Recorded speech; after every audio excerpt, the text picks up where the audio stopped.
Bien, vamos a continuar y espero que terminar ya el capítulo 65 de Isaías. Así que estamos acercándonos ya al final de la meta, teniendo en cuenta que Isaías tiene 66 capítulos. Así que presumiblemente pronto terminaremos. Entonces, estamos aquí, la parte tercera de Isaías 65, el punto 4. Vimos los tres primeros puntos, vamos a ver el cuarto. No es agradable lo que vamos a ver, pero es necesario.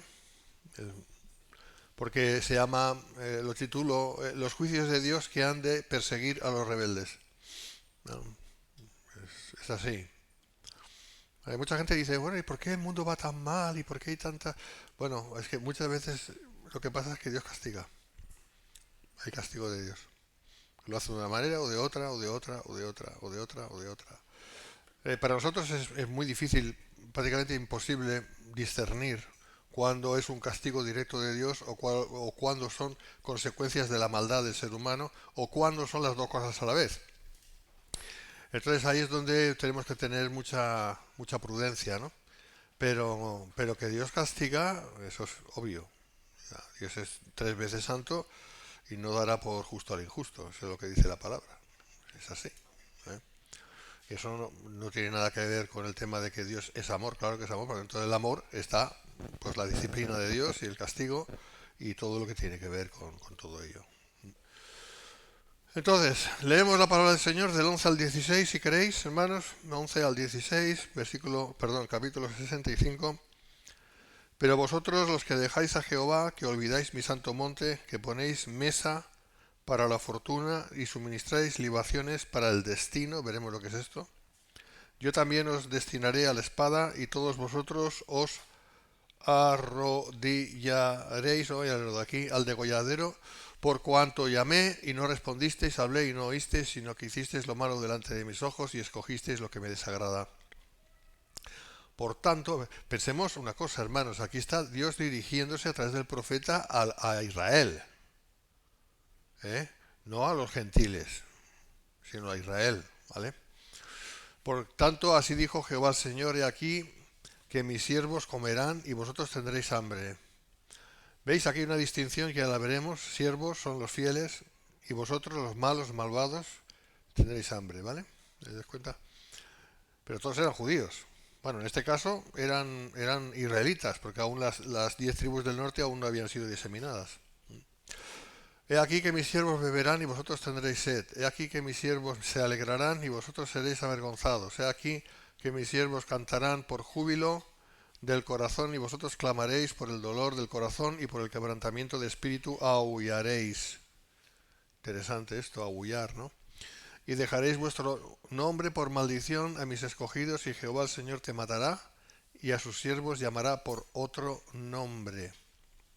El que se bendijere en la tierra, en el Dios de verdad se bendecirá, y el que jurar en la tierra, por el Dios de verdad jurará, porque las angustias primeras serán olvidadas y serán cubiertas de mis ojos. Aquí ya hay un mensaje escatológico, clarísimo, al final de estos versículos que hemos leído.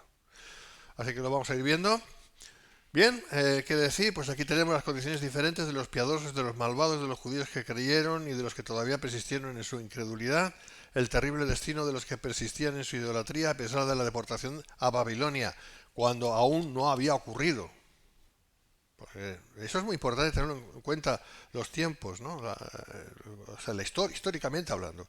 Entonces, Isaías vivió en esa época, era como unos 120 años antes de la deportación. Pero él está hablando como si eso haya pasado. Porque no es él, es Dios quien habló a través de él. ¿Eh? Es interesante lo de la idolatría porque Israel fue, sobre todo las tribus del norte, fueron muy idólatras hasta que desaparecieron, y ahí claro se terminó. Pero también Judá era idólatra. Y la idolatría como tal en Judá desapareció a causa de la deportación a Babilonia.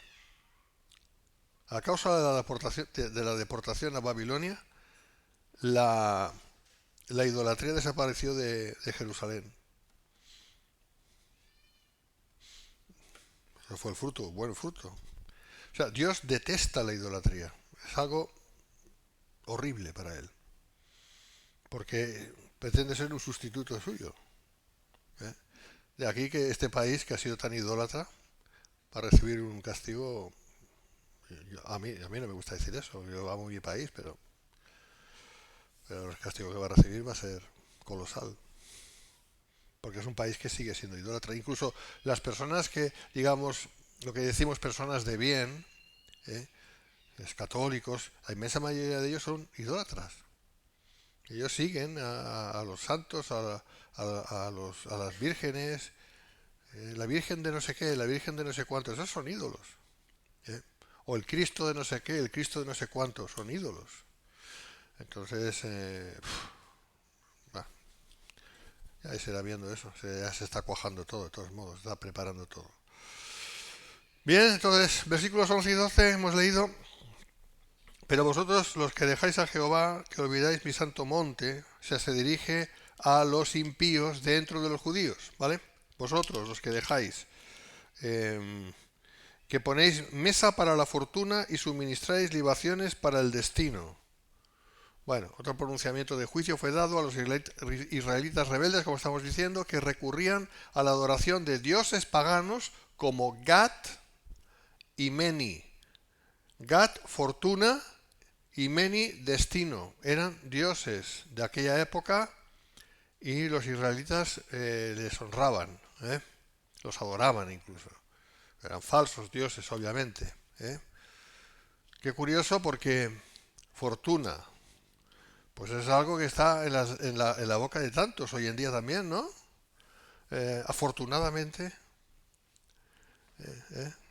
como que es algo de suerte, ¿no? De fortuna, de suerte, pues eso viene de ahí.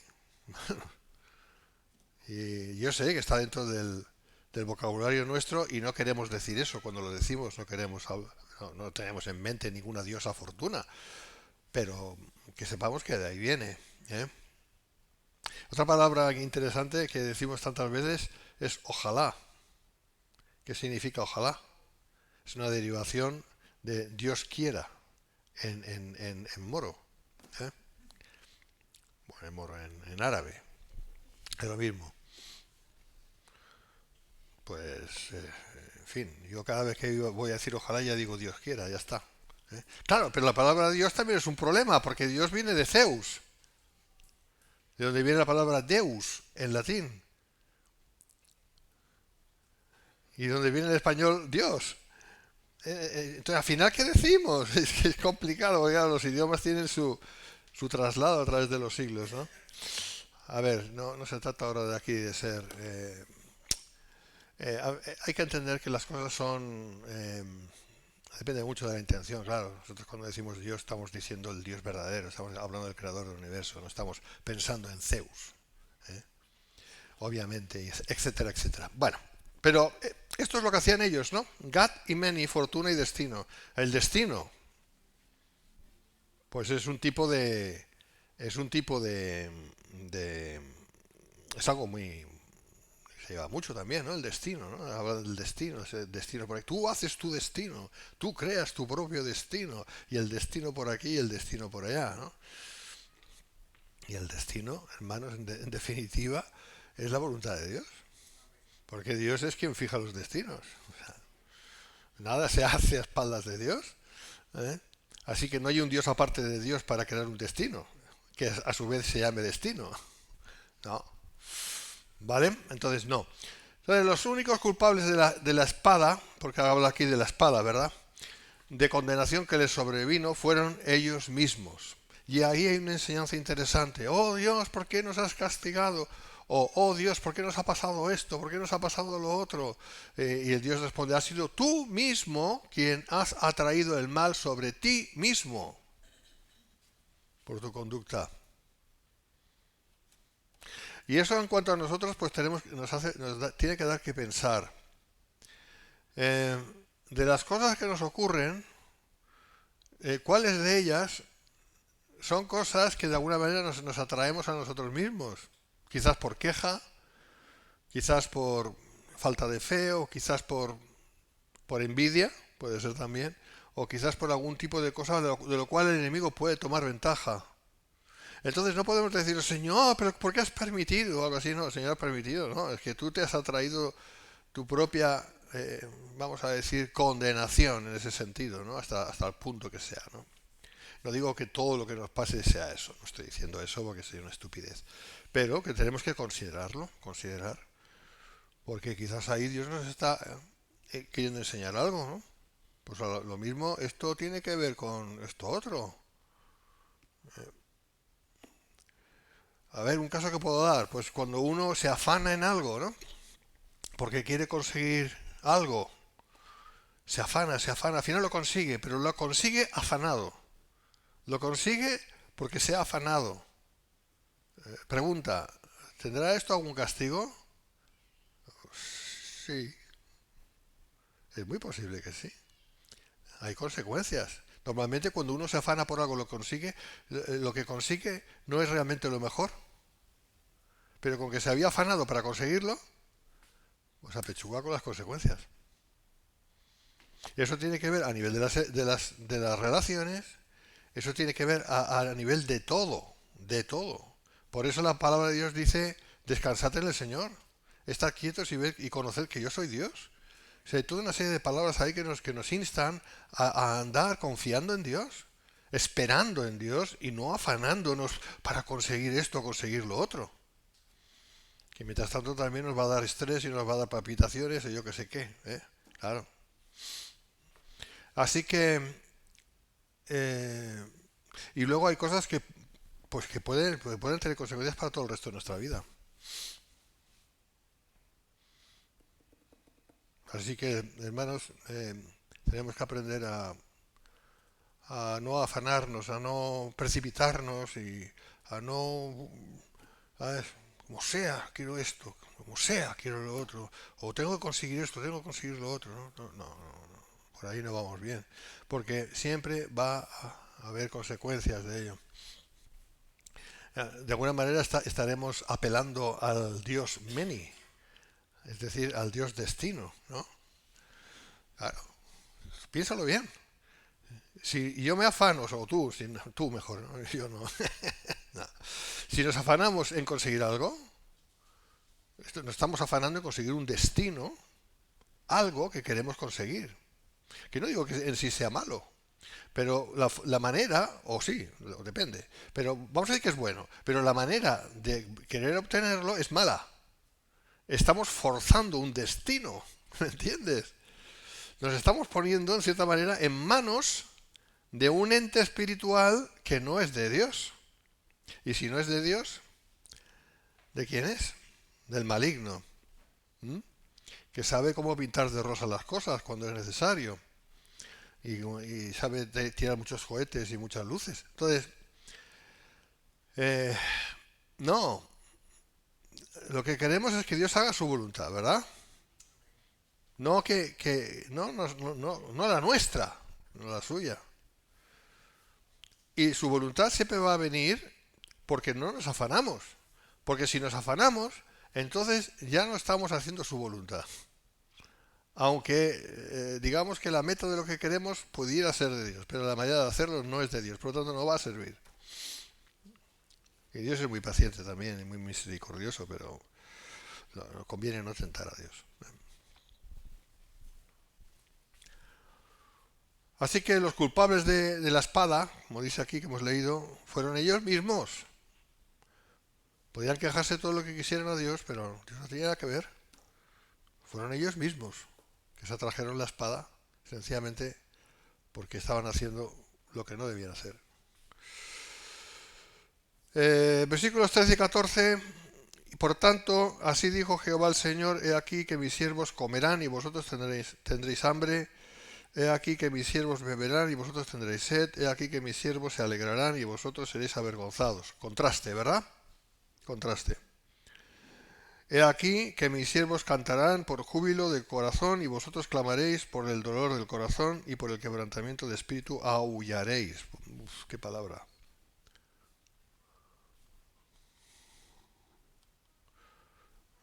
Espérate, me debo que haber pasado por aquí. Sí, bastante además. Aquí. El Señor se dirige a los idólatras rebeldes Y él mismo establece un contraste, que es lo que estoy diciendo definitivo, entre fieles y los infieles de Israel. O sea, que no es por... No, es que yo soy cristiano. Bueno, pues demuéstralo con tus hechos. Que se vea, en todo caso que se vea. Yo ya no me creo nada. No, es que yo soy cristiano, muy bien, genial que lo digas, muy bien. Yo también. Vamos a tener que demostrarlo. Vamos a tener que vivirlo, tiene que verse, tiene que ser evidente. Esto no es un título. Es que yo nací en una familia cristiana. Pues genial, pero eso no te hace cristiano. Nacer en una familia cristiana no te hace cristiano. Muchas veces todo lo contrario. Los peores paganos, los peores canallas han nacido en familias cristianas. O sea que... No, esto es muy personal y es una fe personal y tiene que ser mostrada y... eh, no es voy a demostrarte que soy cristiano, no es eso. Que no tienes que demostrar nada a nadie, tú tienes que ser tú mismo. Pero siendo tú mismo, se verá cómo eres, con tus defectos y tus virtudes, o tus, como quieras llamarle. Pero se va a ver la realidad, ¿vale? No es una etiqueta, no es un título. Entonces, pues ahí estaba, ¿no? Ahí estaban los que... Eso sí, Dios conoce a los que son suyos, eso sí, ahí sí. Nosotros no, pero Él sí. Entonces Dios sabía y sabe quiénes son los suyos y quiénes dicen que lo son, pero no lo son. Los que no lo son, ya directamente es igual. O sea, eso ya no falta hablar porque no está hablando de estos aquí. Está hablando de los que dicen serlo y no lo son, y los que son y sí lo son. O sea, dicen serlo y lo son. Vale. Versículo 15, el nuevo, bueno, vamos a leerlo para entrar en el contexto. Y dejaréis vuestro nombre por maldición a mis escogidos, y Jehová el Señor te matará, y a sus siervos llamará por otro nombre. Es la traducción de la Reina Valera, es así un poco rara. Vamos a ver que entendemos. El nuevo nombre de Israel, o sea, se refiere a Israel, reflejará su posición favorecida entre las naciones. Los israelitas rebeldes, por otra parte, sufrirán el desprecio de los hombres y ni siquiera tendrán derecho a ser llamados judíos. O sea, eso es lo que está diciendo. Y eso ya se está viendo, ¿eh? Se está viendo. Hay gente que son judíos de raza y son malvados, pero malvados. Mira, George Soros, su hijo. En fin, si habéis visto un poquito cómo es su hijo, pues horrible. Es horrendo. Y no voy a decir, no voy a dar detalles porque ¿para qué? Pero lo podéis ver por internet. Es un hombre que va con faldas, ¿eh? Y ya con eso ya puedes imaginarte todo lo demás. O sea, y su novio es un negro. No es porque sea negro, sino porque es un hombre, ¿eh? Estoy hablando de un hombre que tiene, su novio es un hombre. O sea, va, para allá, ¿vale? Para allá. Yo paso de esto, yo no quiero saber nada. Son judíos. Entonces, ¿qué estamos diciendo? ¿Que todos los judíos son malos? No, todo lo contrario. Estamos diciendo que hay judíos que son muy malos, ¿eh? Y otros Dios les salvará y entrará en el reino y será la manada pequeña que entrará en el milenio, ¿no? Así que esto es lo que hay, hermanos. Esto es lo que hay. Por eso el nuevo nombre de Israel reflejará su posición favorecida entre las naciones y será formado por gente de Dios. ¿De procedencia judía? Sí. No va a ser de procedencia gentil, porque entonces no habría Israel. O sea, no es que Dios se va a inventar un Israel, ¿vale? Bueno, con que yo, claro, hice pacto con Israel, pues ahora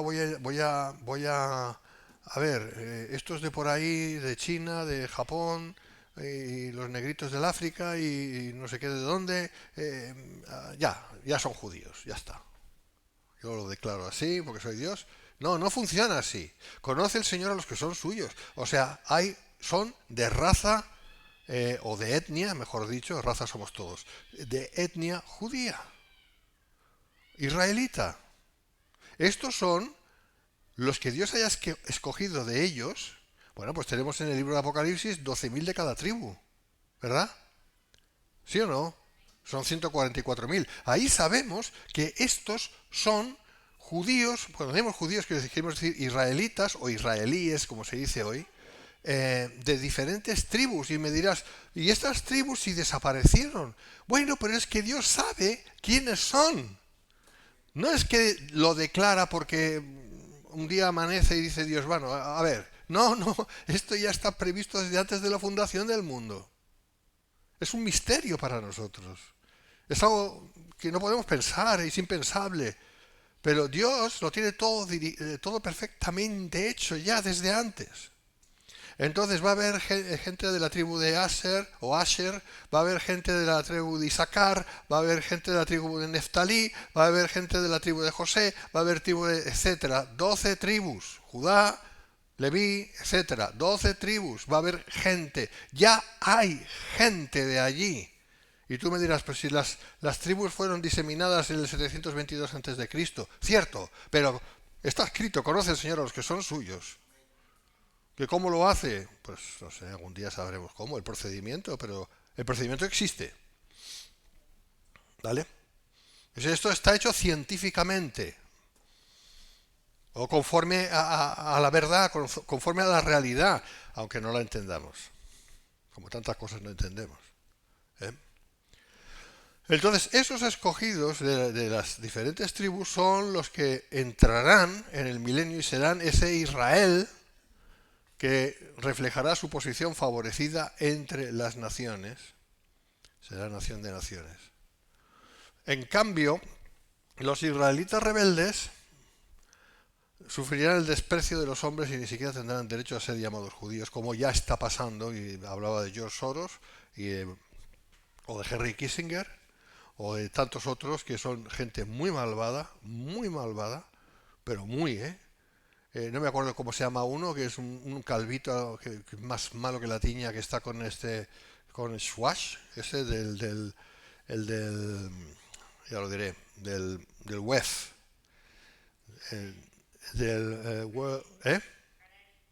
¿El qué? Sí, puede ser que se llame así, sí, ese es malo, malvado, ¿ves, judío? Niega a Dios, niega a Jesucristo, niega todo. Quiere meter un chip a todas las personas aquí. O sea, hay un montón de cosas ahí que están diciendo, y tú lo ves y lo lees, claro, esto por la tele no te sale, y lo ves y dices, Dios mío, ¿esto qué es? Pues eso es lo que están preparando ellos para la humanidad. Claro, no les va a salir, gloria a Dios, pero de todos modos la humanidad va a desaparecer, va a morir prácticamente toda. Prácticamente. Va a quedar muy poquitos que van a entrar en el reino, muy poquitos. Pero que esto es lo que hay. Entonces, puedo llamar a Israel el Israel actual, el actual. Esa es la nación de Dios. Sí y no. Sí y no. Sí, en cuanto que allí sí hay gente que serán el Israel de Dios, que entrará en el milenio. Y será el verdadero Israel. Pero una inmensa mayoría no. Sin embargo, ¿puedo decir que Dios está con el Israel actual? Respuesta, sí, Dios está con Israel. Porque si no, Israel dejaría de existir. Porque hay tanto odio contra Israel que dejaría de existir. Entonces, ¿cuál tiene que ser el posicionamiento nuestro? A favor de Israel. A favor, no en contra. No en contra. Pero que sepamos que van a ser muy pocos los que van a entrar en el reino. ¿Vale? No sé si me explico. Pues esto Isaías lo está diciendo. Hay un Israel bueno y un Israel malo. Esto es lo que está diciendo. Bueno, seguimos. Versículo 16. Y dejaréis vuestro nombre por maldición a mis escogidos, y Jehová el Señor te matará, y a sus siervos llamará por otro nombre. La traducción literal es el Dios del Amén, para hacer referencia al Dios único y verdadero que cumplirá sus promesas a Israel, y así quedará vindicado ante todos los pueblos. Algún día los rebeldes serán descartados y solo quedará el remanente redimido. En aquel tiempo todas las bendiciones y los juramentos serán hechos de conformidad con el único y verdadero Dios, porque todos los ídolos serán destruidos y olvidados en la gloria del reino del Mesías. Seguimos. 5. Las bendiciones reservadas para el reino futuro mesiánico. Aquí ya cambia de tercio la cuestión y nos habla de los cielos nuevos y la tierra nueva. y es el título genérico de este pasaje. ¿Vale? Cielos nuevos y tierra nueva. Esto ya es de gran bendición. Aquí ya está hablando ya de lo que Dios tiene previsto y Dios va a hacer. Versículo 17 le dice, porque he aquí que yo crearé nuevos cielos y nueva tierra, y de lo primero no habrá memoria, ni más vendrá al pensamiento. Si nos vamos a Apocalipsis,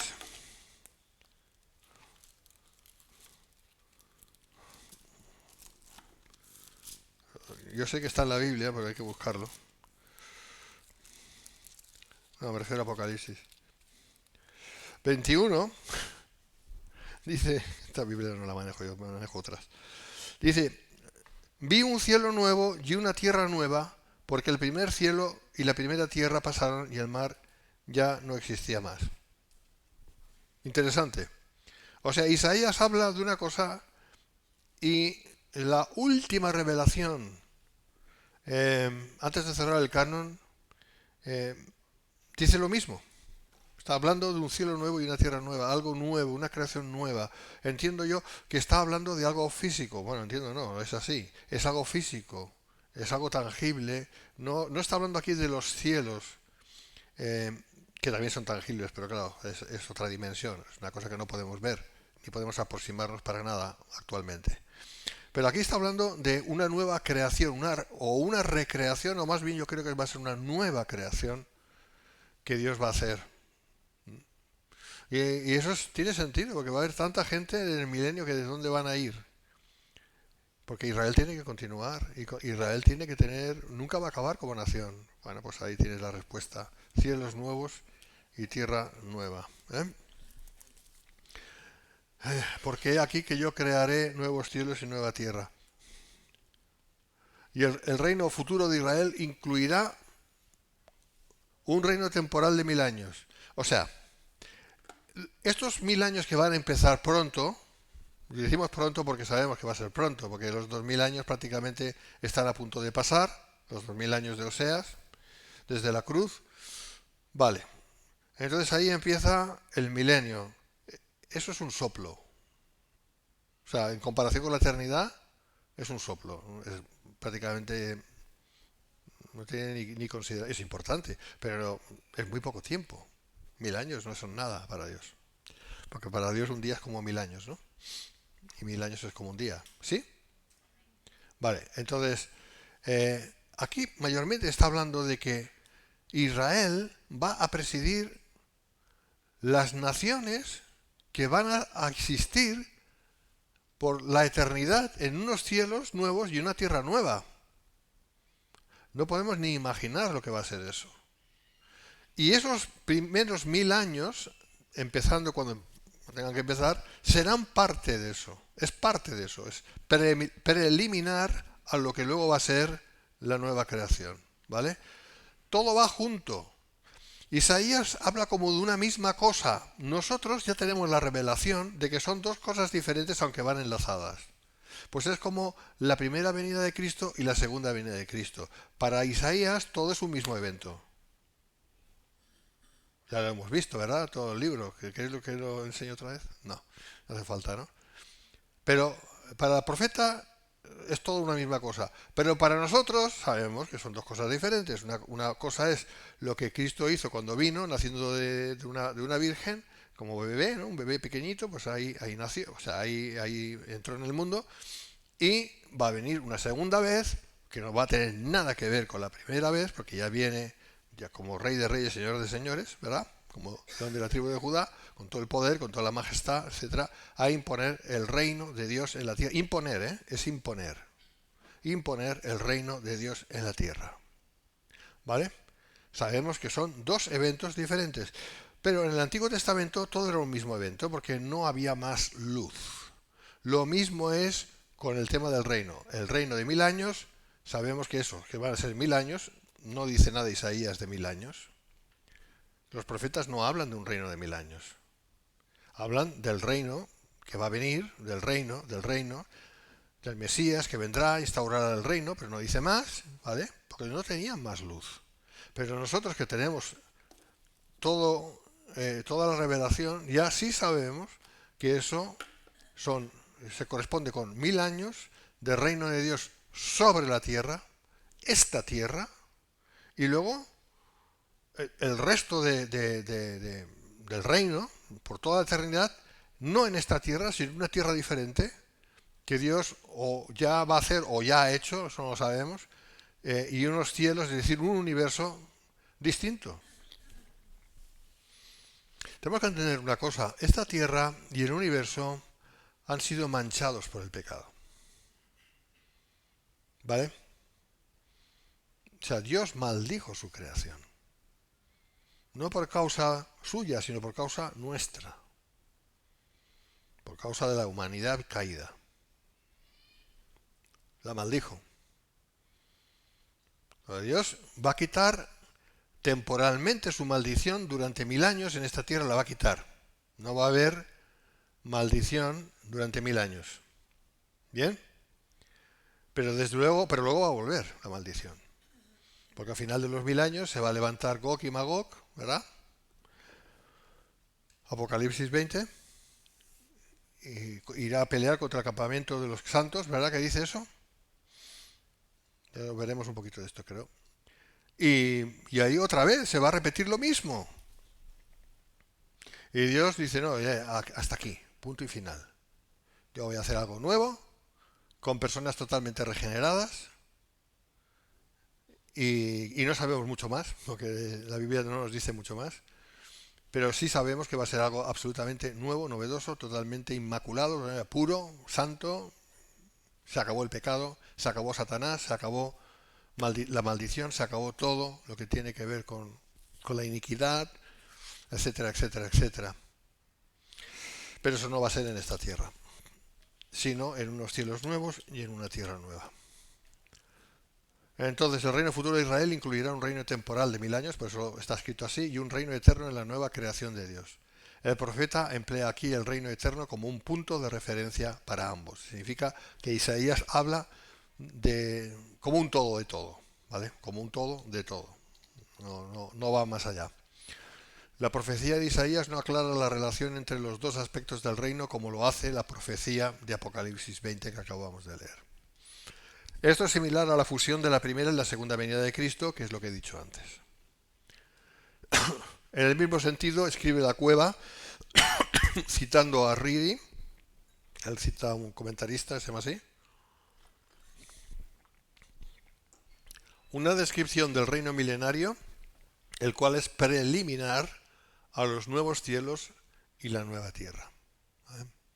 Qué pena que no sepamos más, pero bueno, sabremos mucho más dentro de poco. En el momento en que Dios nos lleve arriba, sabemos muchas cosas. En este mismo sentido escribe Trenchard, que es otro comentarista dentro de Matthew Henry o dentro de la actualización de la Cueva. Leo, en parte se vislumbra un reino terrenal donde se edifican casas y se plantan viñas y donde a pesar de una longevidad desconocida desde el diluvio acá, la muerte puede caer sobre el pecador. Es lo que vamos a ver. Pero el oráculo rebasa los límites de un reino terrenal, pasando a abarcar la nueva creación de los cielos y la tierra, o sea, la renovación de todo el universo. Sí, estoy de acuerdo con Trenchard. Las condiciones de la nueva creación serán tales que ya no se acordarán de lo primero, es decir, de las angustias pasadas. No habrá memoria de lo antiguo. Versículos 18 y 19, más os gozaréis y os alegraréis para siempre en las cosas que yo he creado, porque he aquí que yo traigo a Jerusalén alegría y a su pueblo gozo. Mira, habla de Jerusalén. Está hablando, obviamente, de milenio, que no puedo hablar de otra cosa ahora mismo. Y me alegraré con Jerusalén y me gozaré con mi pueblo y nunca más se oirá en ella voz de lloro ni voz de clamor. Aquí ya es es un vislumbre, es un comentario acerca de los cielos nuevos y tierra nueva, porque te está diciendo y nunca más.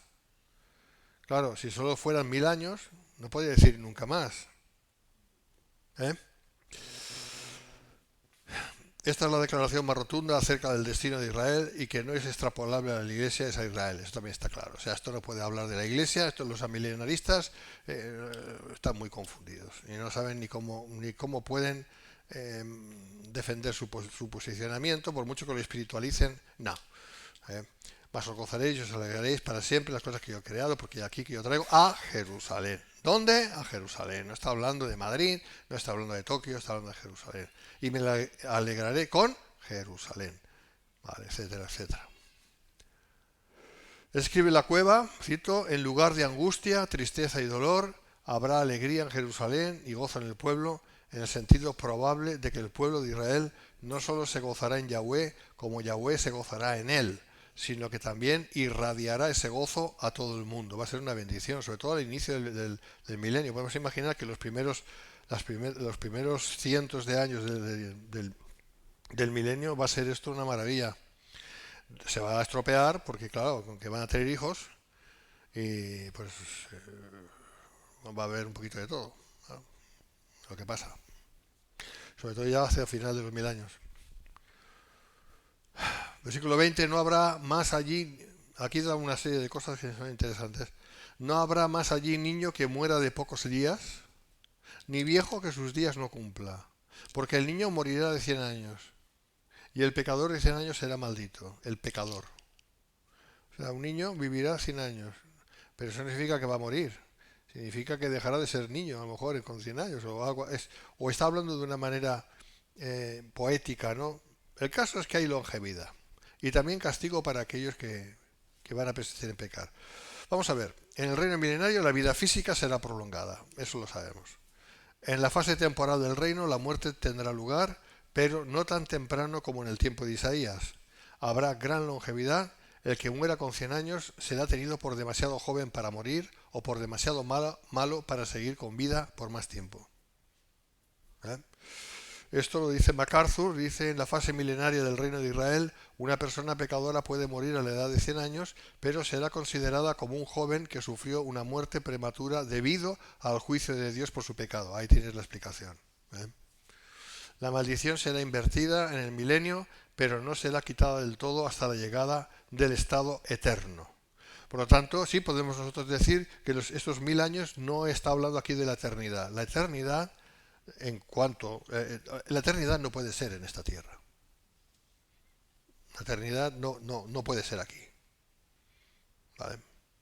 Entonces la eternidad es cuando acaben los 1000 años y empiece ya los nuevos cielos y la nueva tierra. ¿Cómo va a ir la gente? La pregunta, ¿no? De la Tierra a esa nueva Tierra. No tengo ni idea. A lo mejor con naves espaciales, tú. Yo qué sé. No tenemos ni idea, no sabemos. No sabemos nada. Nada. Y si no sabemos nada es porque Dios no nos da a conocer nada. ¿Por qué? No, a lo mejor nosotros sí estaríamos preparados para saber, pero tú imagínate gente de hace... No hay que ir demasiado lejos. 100, 200 años. Vamos a decir 200 años. Y dices, no, es que, ¿sabes? El ser humano puede volar. ¿Cómo? Estás loco. ¿Eh? Entonces, ahora mismo nosotros tenemos un conocimiento que no tenían nuestros antepasados. A lo mejor nosotros podemos afrontar cosas, nos dijeran cosas y diríamos, uy, esto es increíble. Pero podríamos decir, pues vale, pues... Pero es que la Biblia se escribió para la humanidad de todo el tiempo, o sea, del tiempo desde que empezó, vino la revelación por boca, creo recordar, de Moisés, ¿verdad? Hasta Juan y hasta nosotros. Sí, este es el tiempo. Entonces Dios tiene que hablar a nivel de la gente pues más sencilla y por eso no tenemos tantos datos y tantas cosas, ¿no? Por ejemplo, el libro de Génesis es real lo que dice, es verdad, pero no es un libro científico en el sentido que te da todos los datos precisos de cómo son las cosas, no, porque entonces necesitaríamos toda una enciclopedia, ¿no? Y quizás quedaríamos muy cortos. Por eso lo sabemos también. ¿Vale? Entonces, este es el tema. Dice la cueva, si 100 años se estima el periodo más corto de vida, quizás la longevidad normal de los fieles súbditos del rey habría de cifrarse en 1000 años, con lo que estos pasarían del milenio a la eternidad sin sufrir la muerte. La pregunta es, ¿habrá alguien que entre en el reino y viva hasta los cielos nuevos y la tierra nueva en su cuerpo? Pues posiblemente sí. ¿Por qué no? ¿Eh? Dice, edificarán casas y morarán en ellas, plantarán viñas y comerán el fruto de ellas. No edificarán, bueno, aquí está hablando del milenio, lógicamente, porque eso es una referencia clara. No edificarán para que otro habite, ni plantarán para que otro coma.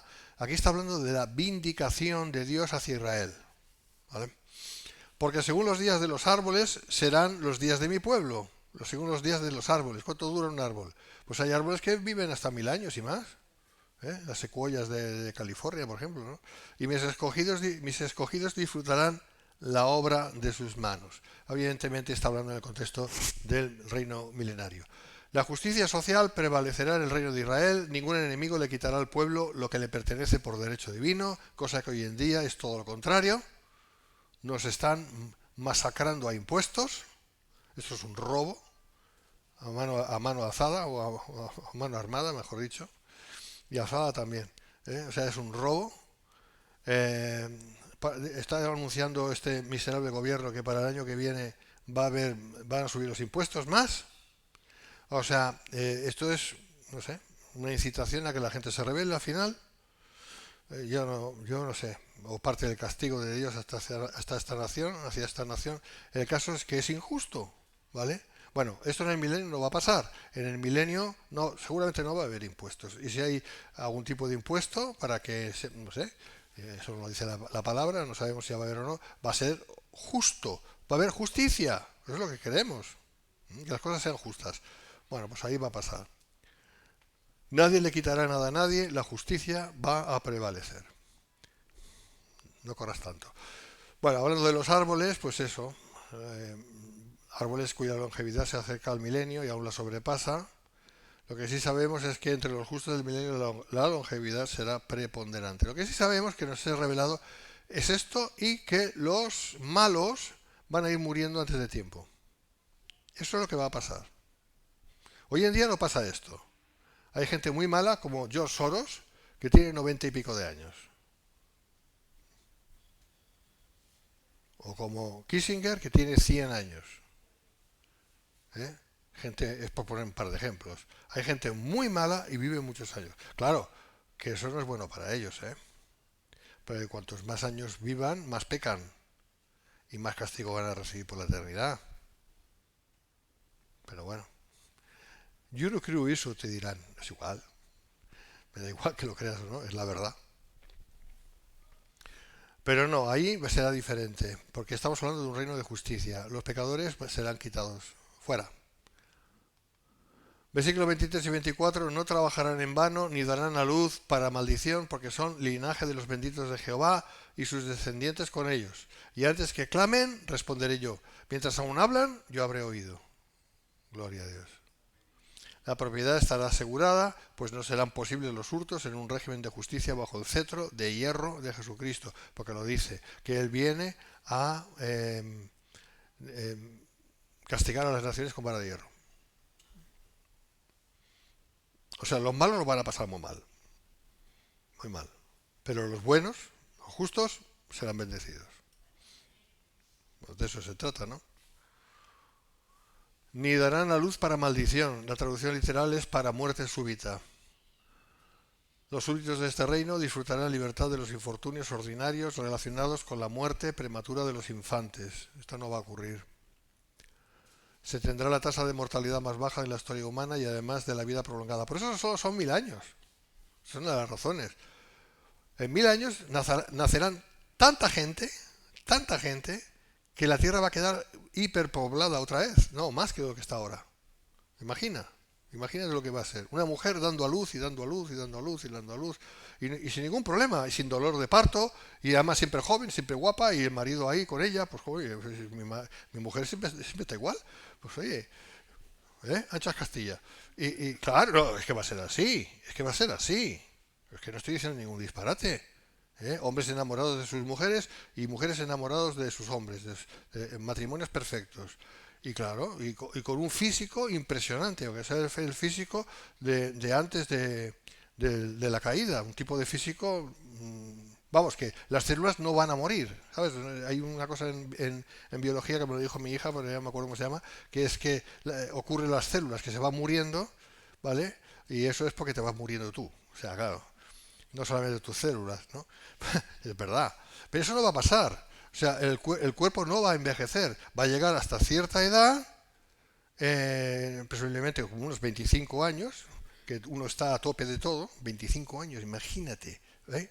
Y va a tener, aparte de mucho pelo, va a tener un cuerpo perfecto durante eh, siglos y siglos y siglos, y con que está casado con su mujer, pues va a tener hijos e hijos e hijos e hijos e hijos, que a su vez van a tener hijos, que van a tener hijos, que van a tener, o sea, uno va a ser no abuelo, sino hiperabuelo, o sea, ¿vale? Y entonces, claro, se va a necesitar mucha tierra para que toda esta gente la vaya ocupando, pero llegará un momento en que ya, oye, que ya no cabemos, ya no cabemos, nada, tanto no va a ser.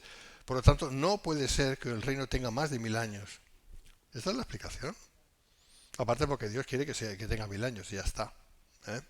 Pero para eso ya Dios ha hecho, porque ya lo ha hecho, Dios lo ha hecho todo ya de antemano, cielos nuevos y tierra nueva. Vale. En Apocalipsis 27 al 9 es donde se describen las grandes masas humanas al final del reino milenario que deciden oponerse a Cristo, que eso es lo que va a pasar al final, Dios lo va a permitir. La relación con el Señor será tan íntima que Él anticipará todas las necesidades de su pueblo para su provisión inmediata. Oirá, o sea, hará antes de que nosotros clamemos o ellos clamen, porque nosotros estaremos con el Señor, nosotros vamos a hacer otra cosa muy diferente. Y 25, el lobo y el cordero serán apacentados juntos, paz, ¿verdad? Esto es paz. Y el león comerá paja como el buey, esto es hambre. O sea, un león comiendo paja, va a pasar mucha hambre. Tranquilos que no, porque Dios hará que los leones coman paja, y ya está. Y se salen con la paja. Menos mal que nosotros no. ¿Eh? Y el polvo será el alimento de la serpiente. Esto es una alusión directa al diablo. No afligirán ni harán mal en todo mi santo monte, dijo Jehová. Su santo monte implica, en este caso, el reino de Dios. Los peligros del mundo animal serán inexistentes, y así con todo lo demás, la maldición habrá desaparecido en la tierra, al menos durante bastantes años, de estos 1000, la era mesiánica será el retorno a la era del paraíso. ¿Qué significa esto? Que Dios al final va a hacer su voluntad de establecer su reino aquí en la tierra, que es lo que siempre ha querido hacer, y no ha podido hacer, no ha podido ser por culpa nuestra, por culpa de la humanidad, pero Dios no puede ser burlado. Al final, lo que Él quiere se hace. Ya está. Vale, pues hasta aquí el capítulo 65, hermanos. Preparaos para el 66, que me va a llevar seguramente unos 4 o 5 meses. No. Esperemos que pronto terminemos ya Isaías y le dejemos reposar y descansar al pobre profeta, porque ya tiene que estar de escuchar su nombre demasiado cansado ya. Bueno, Dios bendiga, hermanos.